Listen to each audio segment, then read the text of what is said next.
records are without a doubt, I guess, out of date. There's no reason to be listening to records nowadays, whether it be tapes, CDs, or now, as prominent as ever, streaming services have completely taken over. So now that we're in this time period where music is more accessible than ever, it's hard not to ask myself, and for a lot of people to ask, why vinyl? With all the negatives of listening to records and how tedious it can be, and the absolute pure convenience of streaming services, why in this time period does vinyl records seem to be making the biggest comeback of them all? That's a good question. I've been collecting records for several years now, and I can honestly say that it is the biggest pain in the ass way of listening to music. There's not a question about it. It takes the most work, you get the least amount of listening time out of any other format, but at this point it's a labor of love to me. I come down here and I lay back on the couch, I'll throw on my Nintendo Switch and work on saving Hyrule from the evil clutches of Ganon.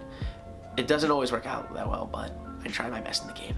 Every 15 minutes, I'm hopping up out of my seat, flipping the record over, and sitting back for 3 more songs until I have to rinse and repeat that process. As dumb as it may sound, when I'm listening to records, it almost feels like I'm closer to the music. I know that's cheesy, but hear me out. To put in a different perspective, searching for new music is a completely different experience as opposed to streaming to where you're one search box away. One of my favorite things ever is going to my local record shop in Baltimore. Walking in there, I'll search around. Sometimes I'll go in there with exact intentions of buying one record. Sometimes I search a little too far in and I find albums I never thought I'd find in the store. Sometimes there's albums there I've never heard of, but the artwork's cool enough for me to at least glimpse at it, and if it's a decent enough price, I'll take a gamble on a record that looks cool. As dumb as it sounds, at least I have artwork to bring home. It might not be the best sounding music, but I just purchased a piece of art. And when I say art, I mean literally art. It's a 12-inch by 12-inch art print. 808s and Heartbreak is one of my favorite album covers ever. The simplicity of it by the artist Cause and Kanye's collaboration with it.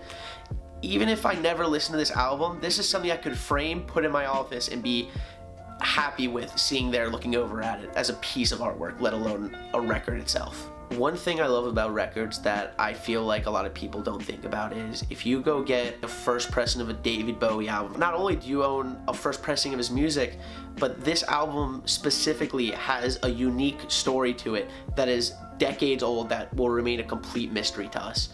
This album could have belonged to one of David Bowie's producers and then given as a gift from a girl to a boy who left in his basement 10 years, passed it on to his kids.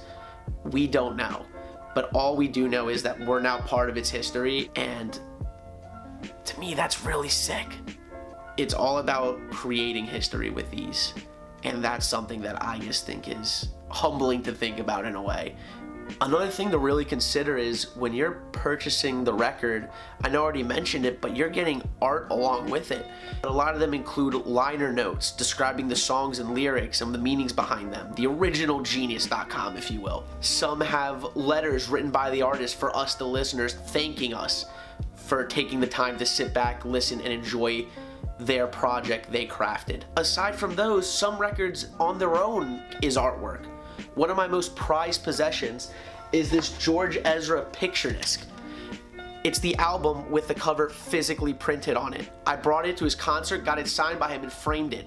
Now I have a piece of art to hang on my wall that I will cherish forever. Other discs have their own variety to it besides having a picture on it. Some are different colors, some have tie-dye prints on them. Some have etchings on sides with no music just to show Jack White is one of the biggest innovators. He has a record that plays backwards on one of the sides, and another one that when you shine a light over top of it, it shows a hologram of an angel spinning. Just little things to make these records feel special and different amongst the thousands upon thousands of other music out there. It brings a sense of uniqueness that you can't get from streaming or a CD or a cassette tape. All my other points aside, forget the gimmicks, the artwork, the little Easter eggs with records.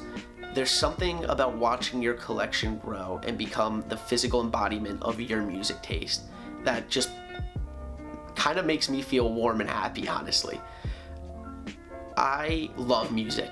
Music's easily one of the most important things in my life. It's gotten me through some of my worst times, and it's helped me ride out the waves of my greatest times.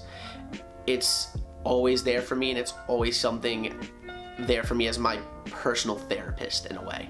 And being able to own and appreciate all the music that's helped me through life and helped me enjoy this life even more than I already am.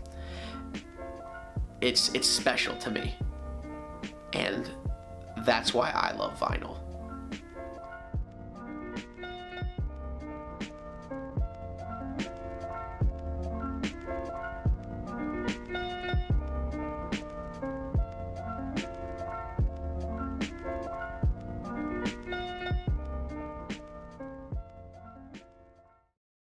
I like records a lot.